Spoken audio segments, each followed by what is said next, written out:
আসসালামু আলাইকুম বন্ধুরা, কেমন আছো তোমরা সবাই? ওয়ালাইকুম আসসালাম রে মাগি। তুই কি বাসছস? আজকে কয় জনের নাকি গোয়া দিছস? আমি তো অনেক অনেক অনেক ভালো আছি। তুই তো ভালাই থাকবাই, গোয়া দিয়া তো টাকা কম ইনকাম করতেছ না। সঠিক বলেছেন। ভালো থাকবা না? এতদিন পরে আমি অনেক হ্যাপি। তাহলে ঘটনাটা হইলো কি, তুই যে ডাব দিয়ে বাইরকে দিয়ে থিছস আর বোরকাটা পড়ছস, মুখটাও ঝাঁকছস, খানকির বাচ্চা, তো লাভ কি হয়েছে? তুই যদি দুধে বাইরকে দিয়ে থস তো বোরকা পরে তোর কি লাভ হয়েছে?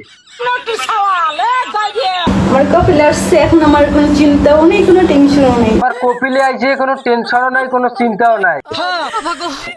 একটু সাবধানে থাকিস, আবার পলার জায়গা জানি মুলে ডুবি দিয়ে বয়ে থাকে না। প্রবাসে যে মেয়েরা আইছে ওদেরকে কি ভালো মনে করেন? প্রবাসে যে মেয়া গুনা যায় এনে ভালো না তো, এনে যায় খালি অসভ্য অসভ্য খেলাবার, তাই না গো দাদি? ওই থাকতো তাহলে দেশে স্বামীর সংসার করতে পারতো। চুদ মারানি মাগি, তুমি গেছো কা? আপনাকে ধন্যবাদ। তুমি কার কাছে ছাইয়া আগা দিবার গেছো? খাইয়ে দেওয়ার না কষ্ট আমার। খানকির বাচ্চা, নিজের টাকে ক, তারপর মাসের টাকা কবি। চুদ মারানি মাগি, নিজে যাই খাসবো আমার দিয়াতে আরেকজনের কথা কর,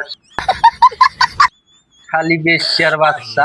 কাম কোকাম কইরে মুখ দেখাবার পারে নাই। দেশে আকাম আকাম কুকাম করে মুখ দেখাবার পারো নাই, এর নিগা বিদেশে গেছো, সৌদিরে এখন করবো তোমারে।